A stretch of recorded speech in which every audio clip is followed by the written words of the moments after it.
नमस्कार प्रिय मित्रों, मैं अंजू शर्मा संस्कृत जीवन में आप सभी का स्वागत करती हूँ। तो मित्रों, जैसा कि हम लोगों की 8:30 बजे संस्कृत साहित्य की कक्षा होती है, जिसमें टीजीटी, एलटी और साथ ही जो हमारे UP TET, MP TET, REET और सभी कक्षाओं में जो साहित्य से बनने वाले प्रश्न हैं, वो भी सब हम इन जो एलटी और टीजीटी की कक्षा चल रही है, इन सभी में हमारे अध्ययन हो जाता है। तो हम सभी मित्रों से कहेंगे कि वो अधिक से अधिक लोग लाइव आने की कोशिश किया करें, अधिक से अधिक मित्र हमारी लाइव वीडियो के साथ जुड़ें। और साथ ही साथ जो मित्र हमारे लाइव जुड़ते हैं, जिनमें दीपशिखा द्विवेदी जी, प्रद्युम्न दीक्षित, अमित यादव, विजय जी हैं, श्यामवीर हैं, अजय गौड़ हैं और हमारे शिल्पी मिश्रा जी हैं, अंजू शर्मा जी हैं, प्रियंका जोशी जी हैं, अमित पांडे जी हैं, आशीष जाट जी हैं। तो सभी मित्र हमारे कृपया लिंक को जरूर शेयर किया कीजिए और अधिक से अधिक मित्रों को कक्षा में लाइव आने के लिए कहा कीजिए।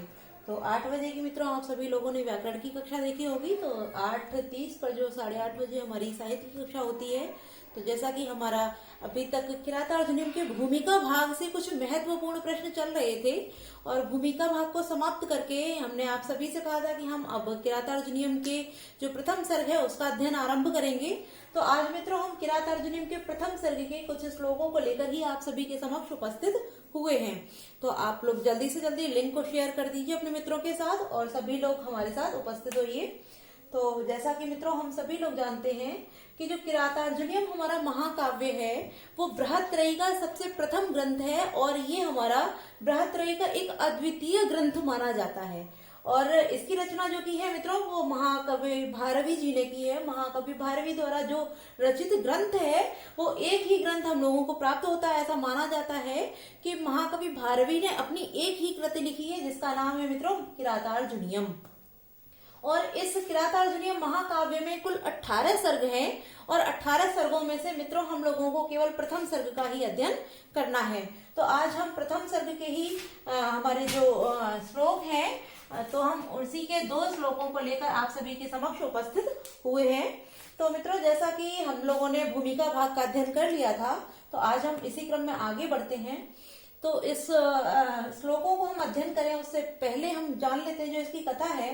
तो मित्रों, जैसा कि हम सभी जानते हैं, क्योंकि महाभारत की कथा हम सभी ने सुनी है, तो जो महाभारत का युद्ध हुआ है उससे पूर्व जब युधिष्ठिर और दुर्योधन के बीच जुआ खेला गया था, तो उस जुए में जो दुर्योधन था उसने छल द्वारा युधिष्ठिर की जो राज्य था उसको, जो उन्होंने अपने बल और पराक्रम से इंद्रप्रस्थ को बनाया था, उस सभी को वो छीन लेता है और वहां पराजित करने के पश्चात पांडवों को 12 वर्ष का वनवास, साथ ही साथ मित्रों 1 वर्ष का अज्ञातवास दिया जाता है। तो 12 वर्ष के वनवास और 1 वर्ष के अज्ञातवास के साथ जो पांडव होते हैं, वो 5 भाई पांडव साथी पांचाली के साथ मिलकर वो लोग एक द्वैत वन में जाकर निवास करने लगते हैं। तो द्वैत वन में निवास करते समय ही मित्रों, ये जो युधिष्ठिर होते हैं वो एक वनेश्वर को नियुक्त करते हैं कि जाकर आप हस्तिनापुर में ये पता लगाओ कि जो दुर्योधन कि प्रजा संबंधी जो व्यवहार होता है उसको पता लगाने के लिए वो वनेश्वर को नियुक्त करके हस्तिनापुर भेज देते हैं। तो जब हस्तिनापुर में सारी दुर्योधन की क्रियाकलाप को जानने के पश्चात जो वनेश्वर होता है वो द्वैत वन में पुनः वापस आकर युधिष्ठिर के पास उन सभी वृत्तांतों को बताना चाहता है। तो उसी वृत्तांत को यहाँ वर्णित किया गया है। तो जो हमारा प्रथम श्लोक है वो वनेश्वर के द्वारा ही कहा जाता है और प्रथम ही नहीं, हमारे कई श्लोक हैं जो वनेश्वर द्वारा कहे जाते हैं। तो जो हमारा प्रथम श्लोक किरातार्जुनीयम का है, ये मित्रों वस्तु निर्देशात्मक मंगलाचरण है, क्योंकि यहाँ स्तुति भी की गई है, साथ ही साथ यहाँ वस्तु जो हमारे पाठ्यक्रम है, जो कथा वस्तु है, उसको भी यहाँ वर्णित किया गया है। तो किरातार्जुनीयम का जो प्रथम सर्ग का प्रथम श्लोक है वो हमारा मंगलाचरण है, किंतु वस्तु निर्देशात्मक मंगलाचरण है। तो आइए मित्रों, अब जैसा कि जो वनेश्वर होता है वो द्वैत वन में युधिष्ठिर के पास लौट कर आया है और युधिष्ठिर से अपनी वाणी को कुछ इस प्रकार से कहता है। तो जो वंशस्थ छंद में लिखा गया है मित्रों, जैसा कि हम सभी लोगों ने वंशस्थ छंद के विषय में कल जाना था, तो जो वंशस्थ छंद का लक्षण था वो था मित्रों जतौ तु वंशस्तमुदीरितं जरौ। उसी के अनुसार जो हमारे श्लोक हैं वो वंशस्थ छंद में ही लिखे हुए हैं। तो जो हमारा प्रथम श्लोक है वो है मित्रों, हम उसको पहले पढ़ लेते हैं, उसके बाद उसका अर्थ करते हैं। तो जो हमारा प्रथम श्लोक है वो है श्रिय कुरुणामधिपश्य पालिनी प्रजासु वृत्तिं यमयुक्त वेदितुं सवर्णलिंगी विदितः समाययौ युधिष्ठिरं द्वैतवने वनेचरः। तो इस किरात अर्जुनीयम के सर को आरंभ करने से पहले जैसे हमने आप सभी को बताया था कि इस ग्रंथ का जो आरंभ है मित्रों वो श्री शब्द से हुआ है। तो हम देखते हैं कि जो प्रथम सर का प्रथम श्लोक है उसमें श्री शब्द भी दिया गया है। तो आइए मित्रों, हमने इस श्लोक को तो पढ़ लिया, इसके अर्थ को भी जानते हैं।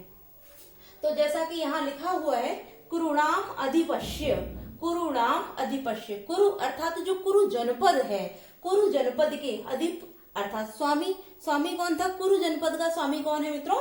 दुर्योधन।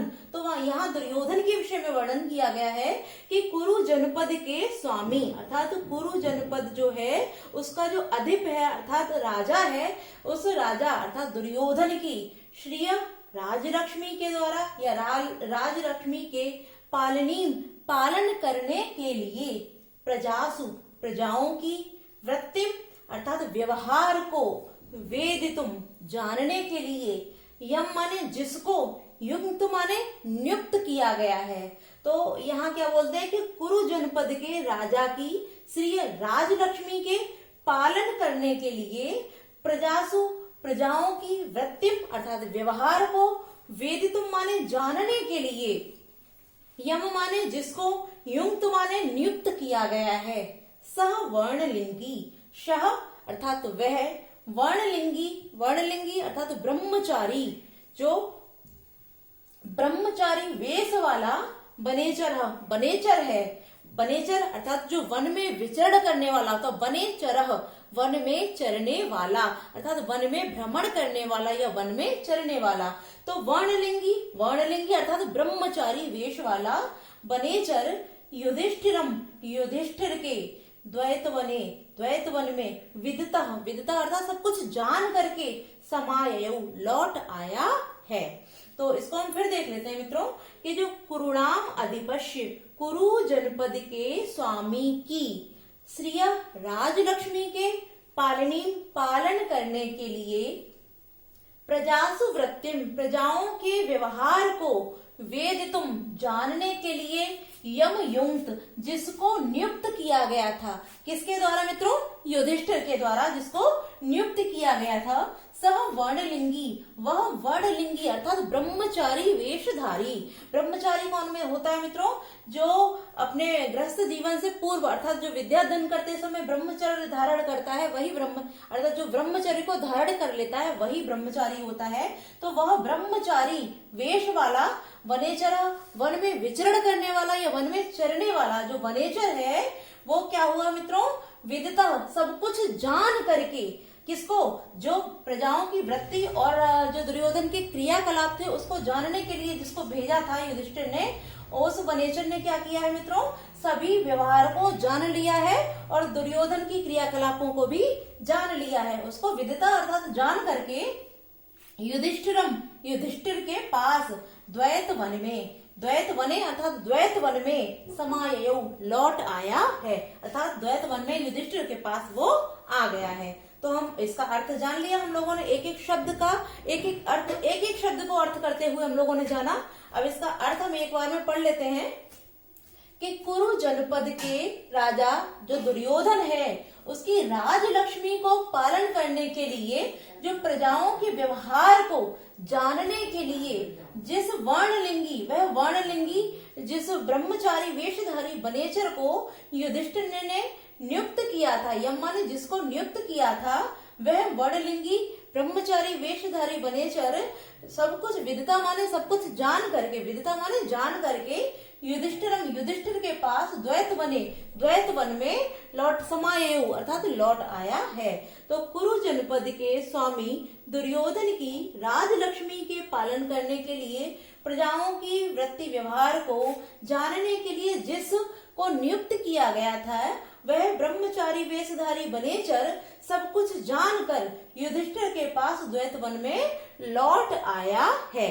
ठीक है मित्रों, तो जो हमारा प्रथम श्लोक था उसका हमने पूरा अर्थ भी पढ़ लिया है। अब इससे बनने वाले जो हमारे कुछ महत्वपूर्ण प्रश्न हैं हम उनको भी देख लेते हैं। तो यहाँ मित्रों जो सबसे पहले शब्द आया है कुरुणाम अधिपश्य, कुरुणाम अधिपश्य। तो जो कुरुणाम अधिपश्य आया ये किसके लिए प्रयुक्त हुआ है, अर्थात जो कुरुणाम अधिपश्य है ये युधिष्ठिर के लिए आया है या धृतराष्ट्र के लिए आया है या दुर्योधन के लिए। तो यदि हमसे ये प्रश्न पूछा जाता है कि किसके लिए प्रयुक्त हुआ है, तो मित्रों जैसा कि मैंने अभी आप सभी को बताया कि कुरुणाम अधिपश्य जो हमारा शब्द है वो दुर्योधन के लिए प्रयुक्त किया गया है। तो कुरुणाम अधिपश्य कौन है, दुर्योधन।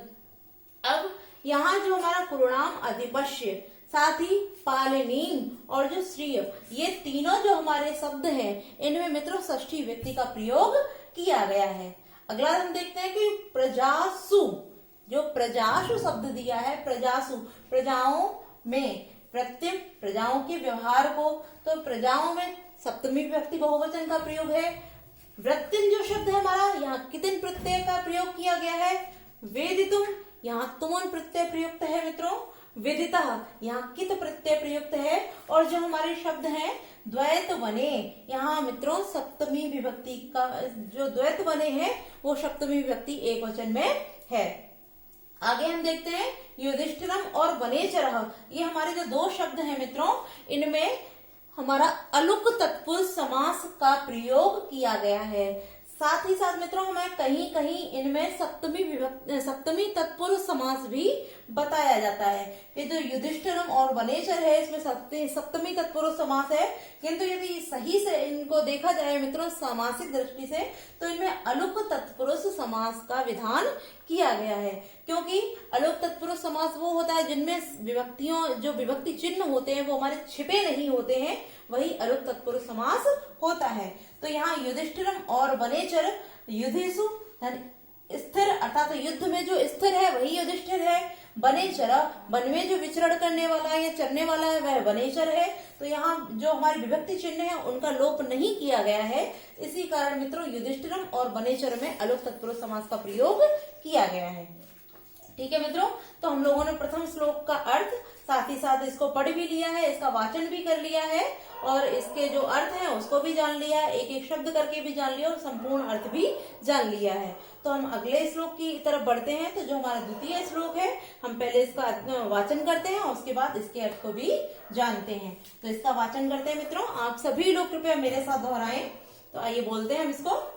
कृत प्रणामश्य मही मही भुजे जितां सपत्नेन निवेदयिष्यतः न विव्यथेतस्य मनो नहि प्रियं प्रवक्तुमिच्छन्ति शाहितैषणः। फिर दोबारा से बोल लेते हैं मित्रों, एक बार पुनः वाचन कर लेते हैं, क्योंकि हमारे जो टीजीटी और एलटी या जो भी महत्वपूर्ण परीक्षाएं होती हैं, कभी कभी हम लोग टेट सुपर टेट में भी देखते हैं मित्रों कि हमारी सूक्तियां बहुत पूछी जाती हैं। और सूक्तियां क्या होती हैं, सुउक्ति अर्थात जो हमारे ग्रंथों में महत्वपूर्ण बहुत ही महत्वपूर्ण जो लाइन होती हैं उनको हम सूक्तियां बोलते हैं। अर्थात जिस एक लाइन में बहुत बड़ा सार कहा जाता है वही सूक्ति होती है। तो आइए मित्रों हम सूक्तियों को अच्छे से, जिससे कि हमें सूक्तियां अच्छे से याद रहें, हम एक बार पुनः इन दोनों का ही वाचन कर लेते हैं। पहले हम दूसरे वाले श्लोक का ही वाचन करते हैं, उसके बाद हम फिर पुनः से पहले वाले का करेंगे।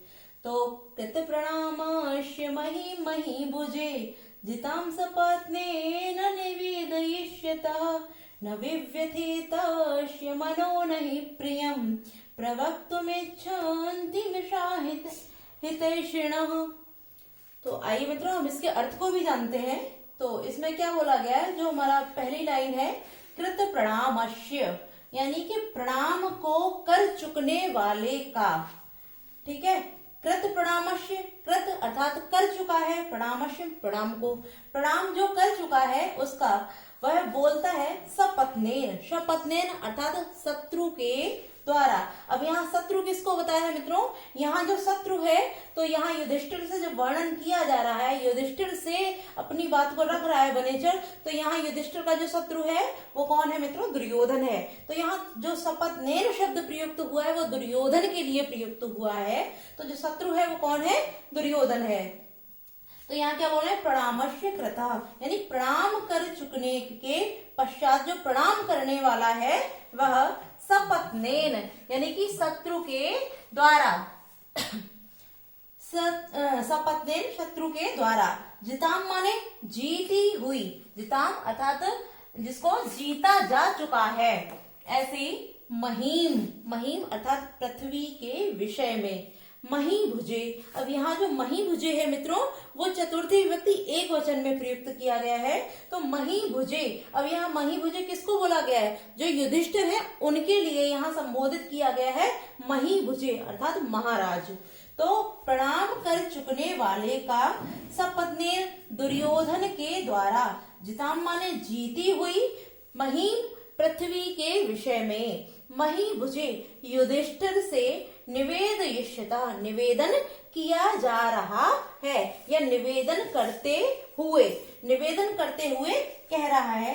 क्या कह रहा है मित्रों कि तस्य माने निवेदन करते हुए, तस्य माने उसका, न नहीं, विव्यथे व्यथित हो रहा है, क्या, मनो मनः अर्थात जो मन है वो उसका मन व्यथित नहीं हो रहा है।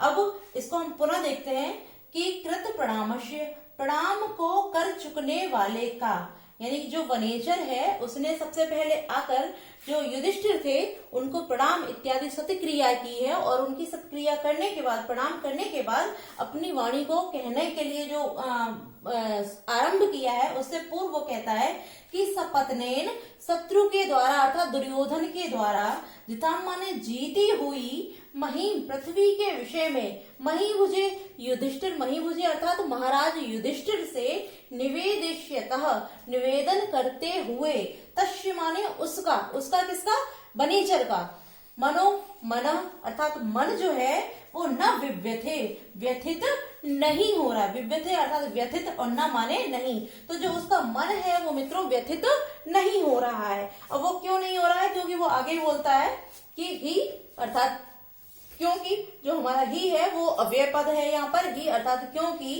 हितैषिणः, हितैषिणः हित ईषणः अर्थात हित को जो चाहने वाले व्यक्ति होते हैं, जो हित चाहने वाले होते हैं वो मृषा, मृषा अर्थात झूठ, और प्रियम यानी प्रिय, तो जो हित चाहने, जो हमारे सच्चे हितैषी होते हैं मित्रों, वो क्या करते हैं, मृषा प्रियम यानी कि झूठ प्रिय को, प्रवक्तुम बोलने की, न नहीं, इच्छन्ति माने इच्छा करते हैं। तो जो मित्रों हमारे वास्तविक हितैषी होते हैं वो हमारे लिए कभी भी प्रिय किंतु झूठ बोलने की इच्छा नहीं करते हैं। तो उसी चीज को यहाँ वनेचर कह रहा है कि हे महाराज, कि अर्थात तो वनेचर के विषय में ही मित्रों वर्णन किया गया है कि प्रणामस्य कृत यानी प्रणाम कर चुकने के पश्चात, सपत्नेन शत्रु के द्वारा, जीताम माने जीती हुई पृथ्वी, महीम पृथ्वी के विषय में, मही भुजे महाराज युधिष्ठिर से निवेदिष्यता निवेदन करते हुए, तस्य माने उसका, उसका अर्थात वनेचर का, मन व्यथित नहीं हो रहा है। अब क्यों नहीं हो रहा है, तो इसके लिए जो हमारी सूक्ति है उसको प्रस्तुत किया गया है, क्योंकि ये जो हमारी नीचे वाली लाइन है, प्रवक्तुमिच्छन्ति मृषा हितैषिणा, ये हमारी सूक्ति है मित्रों। तो इसको आप लोग अंडरलाइन कर लीजिए, और मेरे विचार से आप सभी लोग पढ़ते समय पेन और कॉपी लेकर बैठिए, जिससे कि जो भी हमारे महत्वपूर्ण शब्द होते हैं या समास होते हैं, कोई प्रत्यय होता है या कोई सूक्ति वर्ण होता है या सूक्ति लाइन होती है, आप लोग उसको अंडरलाइन करते जाइए, जिससे कि आपको वो परीक्षा के समय बहुत ही अधिक उपयोगी होगी। ठीक है मित्रों, तो आप लोग पेन और कॉपी को लेकर बैठा कीजिए। तो जो हमारी नीचे वाली इसमें लाइन दी है, द्वितीय श्लोक में अंतिम वाली जो लाइन है हमारी, वो हमारी सूक्ति वर्ण है, सूक्ति लाइन है। तो आप लोग इसको बहुत अच्छे से देख लीजिए। हम इसको दोबारा बता देते हैं कि तस्य माने उसका, न माने नहीं, मना माने मन, विव्यथे व्यथित नहीं हो रहा है। तो उस वनेचर का मन जो है वो व्यथित नहीं हो रहा है। क्यों नहीं हो रहा है, क्योंकि ही अर्थात क्योंकि जो हितैषिणा हित चाहने वाले हमारे व्यक्ति होते हैं, जो हमारा हित चाहते हैं, वो मृषा झूठ, प्रियम प्रिय, प्रवक्तुम इच्छन्ति न, यहाँ न भी दिया है साथ, तो कि जो हमारे हित चाहने वाले व्यक्ति हैं वो कभी भी झूठ और प्रिय, प्रवक्तुम माने बोलने की, न माने नहीं, इच्छन्ति माने इच्छा करते हैं। अर्थात जो हमारे हितैषी होते हैं, हित चाहने वाले होते हैं, वो मित्रों कभी भी झूठ और प्रिय बोलने की इच्छा नहीं करते हैं। तो इसका अर्थ हम दोबारा फिर देख लेते हैं कि प्रणाम कर चुकने के पश्चात सपत ने शत्रु द्वारा जीती हुई पृथ्वी के विषय में महाराज युधिष्ठिर से निवेदन करते हुए उस वनेचर का मन व्यथित नहीं हो रहा है। अब क्यों नहीं हो रहा है?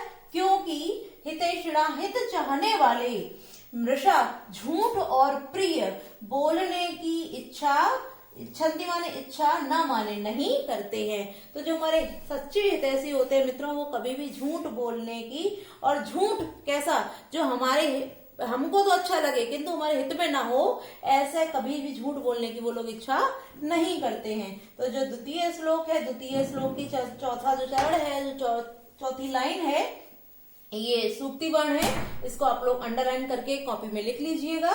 तो हम लोगों ने दोनों ही श्लोकों का अर्थ बहुत अच्छे से जाना। तो एक बार हम पुनः इनका वाचन करेंगे मित्रों, और हमने आप सभी को बता भी दिया, इनसे जो बनने वाले हमारे महत्वपूर्ण प्रश्न हैं उनको भी बता दिया। हमने यहाँ बता दिया कि जो कृत प्रणामश्य यहाँ षष्ठी व्यक्ति है, मही मही भुजे जिताम, यानी कि जीती हुई पृथ्वी। मही भुजे जो हमारा चतुर्थी व्यक्ति एक वचन में प्रयोग हुआ है। सपत्नेन में तृतीय व्यक्ति है, शत्रु के द्वारा। तस्य विव्यथे मन, या मनो शब्द जो है मनस, अर्थात जो मन है, मन के विसर्ग को सा के बाद ओ जो आदेशित हो जाता है, तो यहाँ संधि प्रयुक्त हुई है। साथ ही साथ प्रवक्तुम इच्छन्ति मृषा हितैषिणा, ये हमारी सूक्ति वर्ण है। तो आप लोग इसको अंडरलाइन कर लीजिए और एक बार पुनः मेरे साथ वाचन कर लीजिए। तो पहला श्लोक जो है उसको हम पढ़ते हैं मित्रों। श्रिय कुरुणामधिपश्य पालिनी प्रजासु वृत्तिं यमयुक्त वेदितुं सवर्णलिंगी विदितः समाययौ युधिष्ठिरं द्वैतवने वनेचरः कृतप्रणामाश्य मही मही भुजे जितां सपत्नेन निवेदयिष्यतः न विव्यथिताश्च मनो न हि प्रियं प्रवक्तुमिच्छन्ति मृषा हितैषिणः। तो मित्रों, आज हम लोगों ने किरातार्जुनीय के प्रथम सर्ग के 2 श्लोकों का वाचन किया। वाचन के साथ साथ उन सभी का अर्थ भी जाना और उनसे बनने वाले जो महत्वपूर्ण प्रश्न थे उनके विषय में भी हम लोगों ने अध्ययन किया। तो कल की कक्षा में इससे आगे वाले श्लोकों के साथ मैं आप सभी के समक्ष उपस्थित होंगी। तो आप लोग कृपया अधिक से अधिक लोगों तक हमारी वीडियो को पहुंचाएं, चैनल को सब्सक्राइब करें। और मित्रों, सभी से निवेदन है कि जितने भी मित्र हमारे वीडियो देखते हैं, यदि आप सभी को वीडियो अच्छी लगती है तो वीडियो को लाइक अवश्य किया कीजिए। मित्रों, आप लोग लाइक नहीं करते हैं, वीडियो को लाइक कीजिए और चैनल को सब्सक्राइब कीजिए। साथ ही साथ अपने मित्रों को भी जोड़िए। तो आज के लिए इतना ही। नमो नमः मित्रों।